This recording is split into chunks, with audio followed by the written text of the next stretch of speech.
मैं थोड़े से शब्दों में अपनी गवाही आपके सामने रखना चाहता हूँ। मैं जानता हूँ आप सभी लोग परमेश्वर के चुने हुए हैं। प्रभु ने आप सभी को आशीषित किया है, बचाया है और आपके जीवन में गवाही है। लेकिन मैं भी अपनी गवाही से प्रभु को महिमा देना चाहता हूँ। हालेलुया। सुनना चाहेंगे आप? मेरा नाम मार्क त्रिभुवन है और मैं मुंबई में पला बड़ा हूँ। मेरा जन्म मुंबई का है। मेरे मम्मी पापा मसीह परिवार से आते हैं और मेरा जन्म ही मसीह परिवार में हुआ। तो बचपन से मेरे पापा स्ट्रिक्ट होने की वजह से, आर्मी में थे, तो स्ट्रिक्ट होने की वजह से काफ़ी डिसिप्लिन और रूल्स एंड रेगुलेशंस के साथ मेरी परवरिश हुई, है ना। और बचपन से ही मुझे चर्च की आदत है, प्रार्थना करने की आदत है, वचन पढ़ने की आदत है। और हमेशा आप ही की तरह मैं भी ऐसे पहले लाइन में बैठा करता था। आमीन। और मुझे चर्च जाने का बहुत उत्साह होता था, बहुत शौक होता था, बहुत आनंद आता था। मुझे गीत गाने का आनंद आता था, बाइबल पढ़ने का। और ये सब मेरी मम्मी और पापा की वजह से हुआ। हालेलुया। बचपन से ही मुझे वचन की सीख मिली। प्रार्थना में मैं आगे बढ़ता गया और धीरे धीरे करके मैं कीबोर्ड बजाने लगा। वो जो कॉन्गो नहीं आता, आप देखे, ट्रिपल, वो भी मैंने बजाना शुरू किया। और धीरे धीरे मुझे बहुत अच्छा लगता था म्यूजिक बजाना। मेरे पापा भी बजाते हैं। तो ऐसे करके मैं आगे बढ़ता गया, स्कूल में बढ़ता गया, पढ़ाई में भी बहुत अच्छा था। लेकिन एक समय के बाद ऐसा एहसास होने लगा कि मेरे घर वाले जो है रूल्स एंड रेगुलेशंस बहुत ज़्यादा हो गए, है कि नहीं। ये मत करो, वो मत करो, दोस्तों के साथ मत जाओ, खेलने मत जाओ, ऐसा मत करो, वैसा मत करो, ये मत करो, वो मत करो। तो मुझे थोड़ी परेशानी होने लगी। मैं कहने लगा क्यों ना जाओ, है कि नहीं। हुआ होगा आप लोगों के साथ भी, क्यों ना जाओ, ये मेरे माँ बाप अच्छे नहीं है, यहाँ नहीं भेजते, वहाँ नहीं भेजते। जब देखो मुझे प्रार्थना में लेके जाते, मुझे खेलना है। जब देखो मुझे मीटिंग के लिए लेके जाते, मुझे पिकनिक नहीं भेजते, कुछ नहीं करने देते। मेरे लाइफ में कोई एंजॉयमेंट ही नहीं है। सिर्फ प्रार्थना जाओ, सिर्फ बाइबल पढ़ो, सिर्फ प्रार्थना करो, बस यही है। गर्मियों की छुट्टी में लोग कहाँ कहाँ जाते हैं, मनाली जाते हैं, गोवा जाते हैं, केरला जाते हैं। मुझे एक पास्टर के घर भेज दिया जाता था। एक पास्टर के घर भेज दिया जाता था, एक एक महीना में उनके पास रहता था। हालेलुया। और वो पास्टर भी प्रभु के बहुत अभिषिक्त और आशीषित दास थे। सुबह सुबह 3 बजे उठा देते थे, चलो प्रार्थना करनी है, चलो बाइबल पढ़ना है। सुबह 3 बजे, 12 बजे तो मैं सोया हूं। परेशानी होने लगी थोड़ी सी, ये क्या जिंदगी है, मुझे नहीं अच्छा लगता था। थोड़ी सी घुटन सी महसूस होती है। फिर धीरे धीरे जैसे मैं बड़ा हो गया, मेरे दोस्त बन गए। और ये मुकाम जो होता है जिंदगी में, सबसे खतरनाक मुकाम होता है, जब आपके दोस्त बनने लग जाए। तो कुछ मेरे दोस्त बन गए जिन्होंने मुझे 7वीं में सिगरेट पीना सिखाया। जब मैं 7वीं में था, 7th में, मैंने सिगरेट पीना शुरू किया ऐसी। और धीरे धीरे मैंने देखा कि मेरे दोस्त मुझे किसी भी बात के लिए मना नहीं करते। घर पे सारी चीजों के लिए मना करते, दोस्त कभी नहीं मना करते। कितने अच्छे हैं, है कि नहीं। दोस्त कभी भी मना नहीं करते। और मैं उनके साथ बहुत मजे करता था। और जैसे जैसे मैं बढ़ता गया, एक क्लास से दूसरी क्लास, 7वीं 8वीं 9वीं 10वीं तक आने लगा, तो मेरी हालत थोड़ी बिगड़ती गई। दोस्ती बढ़ने लगी, परमेश्वर से दूर होता गया। संडे को मैं वर्शिप करता था, कीबोर्ड बजाता था। जैसी चर्च से बाहर आ जाए, दोस्त, और फिर उसके बाद सिगरेट पियो, फिर शराब पियो, और धीरे धीरे करके ड्रग्स की भी आदत लग गई। और जब मैं 10वीं में था, तब मुझे ड्रग्स की आदत लग गई।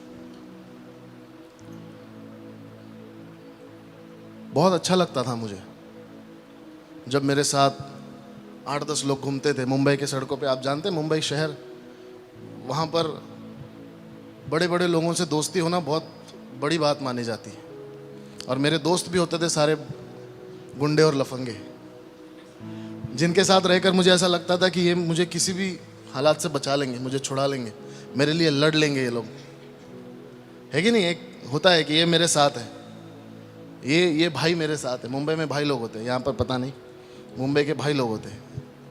ये मेरे साथ है, ये मुझे बचा लेगा, मुझे कुछ नहीं होगा। जब भी मेरी किसी से लड़ाई होगी ये सब मेरे साथ खड़े होंगे। तो इनसे मेरी दोस्ती बढ़ने लग गई, और धीरे धीरे मुझे रियलाइज हुआ कि ये जो मेरे दोस्त है ये कोई मामूली दोस्त नहीं है, बहुत पहुंचे हुए हैं। हर हफ्ते किसी की खबर आ रही है, इसने इसको मार दिया, उसने उसको मार दिया, और मैं तो रोज इनके साथ उठता बैठता हूं। आज इसको जेल में डाल दिया, आज इसको तड़ी पार कर दिया। ऐसी जिंदगी जी रहा हूं मंडे टू सैटरडे, और संडे का सुबह का जो 3 घंटा है वो मैं बहुत पवित्र बन के आराधना करके कीबोर्ड बजा के। अगर आप मुझे संडे को देखोगे आप यकीन नहीं करोगे आप वही मंडे वाला मार्क है, और अगर आप मंडे को देखोगे तो यकीन नहीं करोगे ये वही है जो आराधना करता है।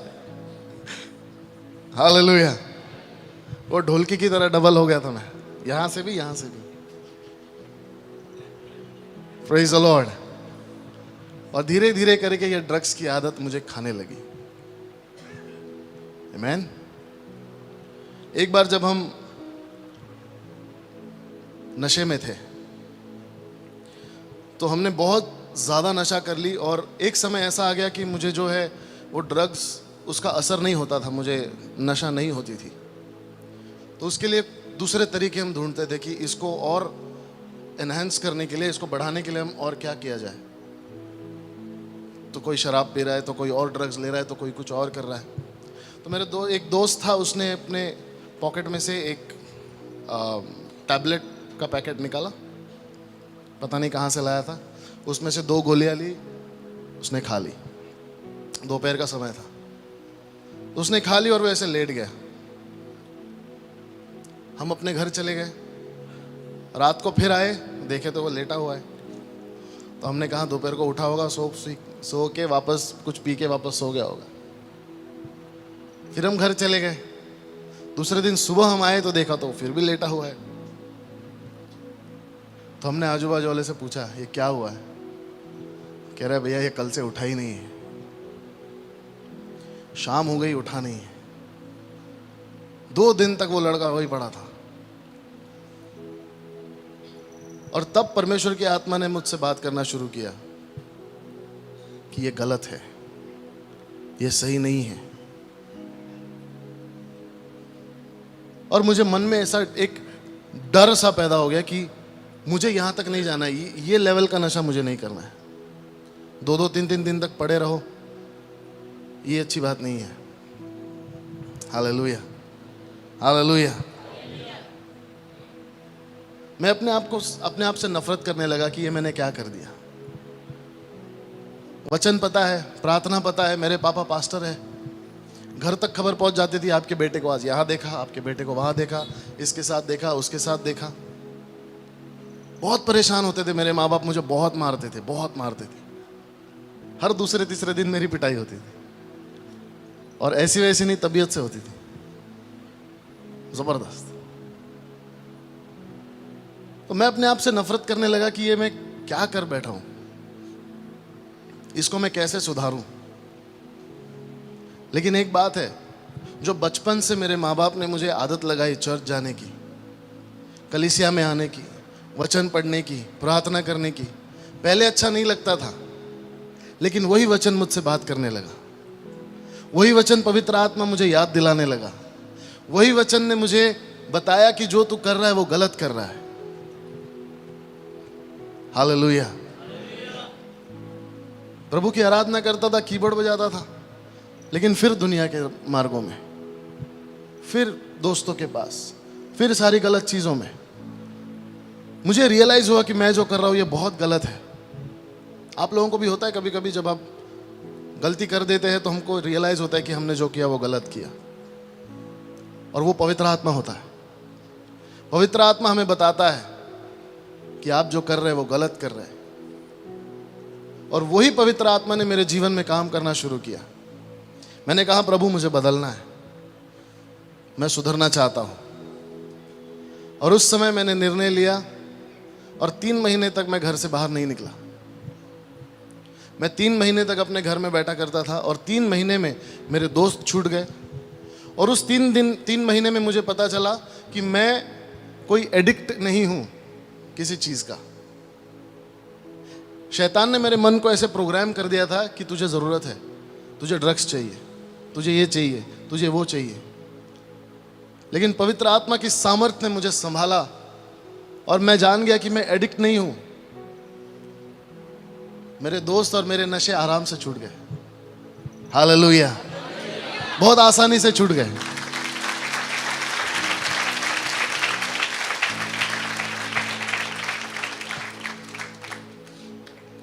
और जिस जगह पर हम ड्रग्स लेने के लिए जाते थे, आज परमेश्वर ने उसी एरिया में मुझे एक सेवकाई दी है।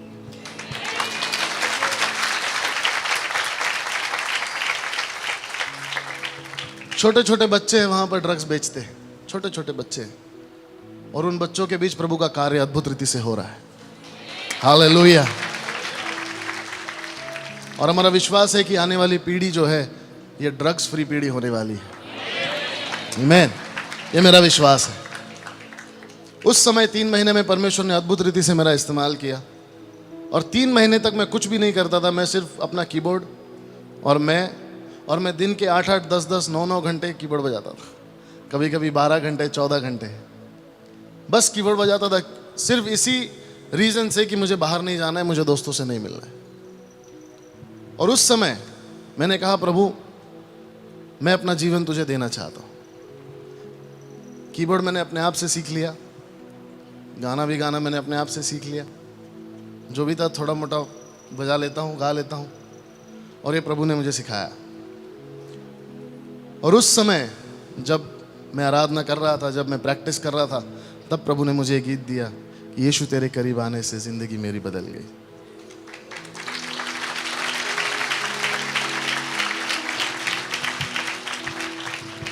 और उस गीत ने मेरे जीवन को बदल दिया। हालेलुया। उस गीत के जरिए मैंने परमेश्वर की महिमा की, प्रभु को आदर दिया। और एक ही गीत मैंने लिखा था, हमारी टीम ने मिलकर उसको बनाया, उसको लिखा।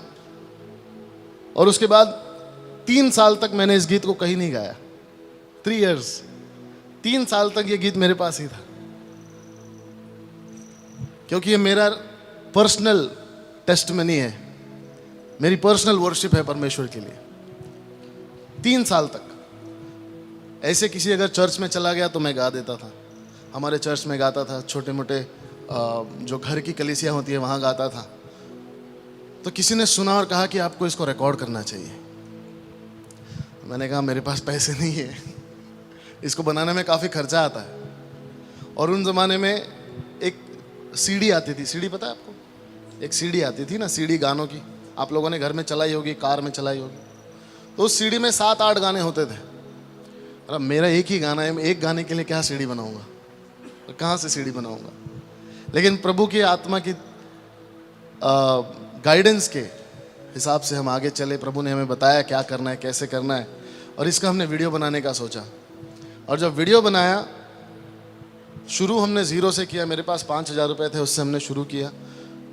और चलते चलते 1 लाख रुपए तक हमने सिर्फ एक गाने के पीछे खर्चा कर दिया। 1 लाख रुपए, ये तकरीबन 6-7 साल पहले की बात है। तब शायद हम तभी मिले थे मेरे ख्याल, उसी दौरान 1 लाख रुपए तक मैंने खर्चा कर दिया। और जब गाना ख़त्म हो गया, पूरा बन गया, तो मुझे लगा कि मैंने बहुत बड़ी गलती कर दी, इतना पैसा मेरा चला गया। क्योंकि 1 लाख में तब पूरा एल्बम बन जाता था 6-6, 7-7 गाने का। जब मैंने ख़त्म किया तो मुझे लगा बहुत बड़ी गलती कर दी, ये मैंने नहीं करना चाहिए था। तो मैं थोड़ा निराश था, थोड़ा अपसेट था। फिर भी हमने उसको यूट्यूब पर डाला। 15 अगस्त के दिन हमने उसको रिलीज़ किया। और जब रिलीज़ किया तो पहले ही दिन 24 घंटे के अंदर उसके 25,000 व्यूज़ हो गए। 25,000 व्यूज़ इन 1 डे। 25,000 लोगों ने उसको देखा। तो मुझे थोड़ी तसल्ली मिली। और 2 महीने तक, 2-2.5 महीने तक ये सिलसिला चलता रहा। 25,000, 15,000, 20,000 लोग रोज़ उस गीत को देखते थे, रोज़ उसको सुनते थे। और धीरे धीरे ऐसा हुआ कि मुझे मैसेजेस आने लगे, कमेंट्स आने लगे। आप देखते ना यूट्यूब पर कमेंट आते हैं, फेसबुक पर मैसेज आते हैं। तो एक रात को मैं जब मैसेजेस स्क्रॉल कर रहा था तो उसमें मैंने एक नाम देखा जो मसीही नाम नहीं था। मैंने उस मैसेज को ओपन किया तो उसमें लिखा हुआ था, brother thank you for the song, very blessed, God bless you. मैंने उसको थैंक यू रिप्लाई करके मैं सो गया। दूसरी सुबह, अगली सुबह जब मैं उठा तो मैंने देखा कि उसी सिस्टर ने, उसी बहन ने लंबे मैसेजेस मुझे भेजे हुए हैं। और उस मैसेज को पढ़कर, सुनकर मैं हैरान रह गया। उसमें लिखा हुआ था कि ब्रदर मैं यूएई से हूं, अरब कंट्री से हूं, और मेरा जीवन खत्म हो गया था। मैं अपना जीवन खत्म करना चाहती थी। कुछ हालात ऐसे थे कि मैं जीना नहीं चाहती थी। और मैंने पूरी तैयारी की कि मैं आज रात को जब सब सो जाएंगे, शाम को, तब मैं अपना जीवन खत्म कर दूंगी। मेरे जीने का कोई मकसद ही नहीं है। उसने कहा कि जब मैं शाम की तैयारी कर चुकी थी, ऑलरेडी सारी तैयारी उसने कर ली, दोपहर को उसकी बड़ी बहन ने उसको ये फ़ोन में उससे कहा कि ये नया सॉन्ग आया तो इसको सुन। कुछ ही घंटों पहले की बात है। वो नया सॉन्ग उसने ईयरफोन्स डाला और जब उसने सुना तो उसके आंखों से आंसू आने लगे। उसने एक बार सुना, उसने 2 बार सुना, और वो बार बार उस गीत को सुनते गई। और जब उस गीत को सुन रही थी तो उस गीत ने उससे बात करना शुरू किया। और उसने कहा कि ब्रदर इस गीत की वजह से आज मैं जिंदा हूं। मैंने सुसाइड करने का निर्णय मेरा कैंसिल कर दिया।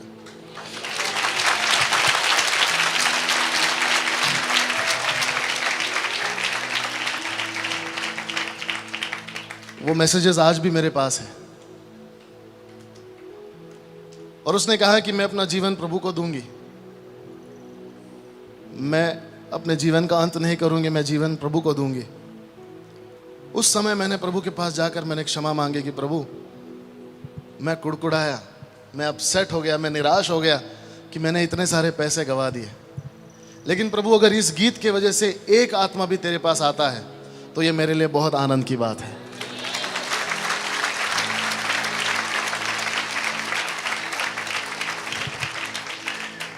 उस वक्त मैंने प्रभु से माफी मांगी और उसके बाद परमेश्वर ने अद्भुत रीति से कई सारे लोगों के जीवन में इस गीत के जरिए काम करना शुरू किया। तब से मैंने प्रभु से कहा कि प्रभु अब मैं पीछे नहीं हटूंगा। अब चाहे जितना भी कुछ लग जाए, मेरी जान भी चली जाए, लेकिन जो मुझसे बन पड़ता है, खास करके जवानों के लिए, मेरा हृदय उनके लिए टूटता है। क्योंकि मैं जिस जगह से आया हूं, मैं चाहता हूं कि कोई भी उस परिस्थिति से ना गुजरे। क्योंकि मेरे जीवन के सबसे इंपॉर्टेंट और प्रेशियस दिन मैंने वेस्ट कर दिए, मैंने गवा दिए। मैंने जो मेरा प्राइम टाइम था, 15, 16, 17, 18, 19, 20 साल का, 22 साल तक का, मैंने उसको वेस्ट कर दिया पूरी तरह से। 20 साल तक आप जवानों को मैं चैलेंज करना चाहता हूं कि नशा करना कोई बड़ी बात नहीं है, बहुत आसान है। रिलेशनशिप में रहना कोई बड़ी बात नहीं है, बहुत आसान है। माँ बाप से बगावत करना कोई बड़ी बात नहीं है। प्रभु के लिए जी के दिखाओ तो मैं मानूं। ऐसी डेयरिंग करो कि मैं इस दौर में प्रभु के लिए जी कर दिखाऊंगा। हम जवानों को एक ट्रेंड बनाना है कि इस पाप के संसार में मुझे प्रभु के लिए जीना है। Hallelujah, hallelujah.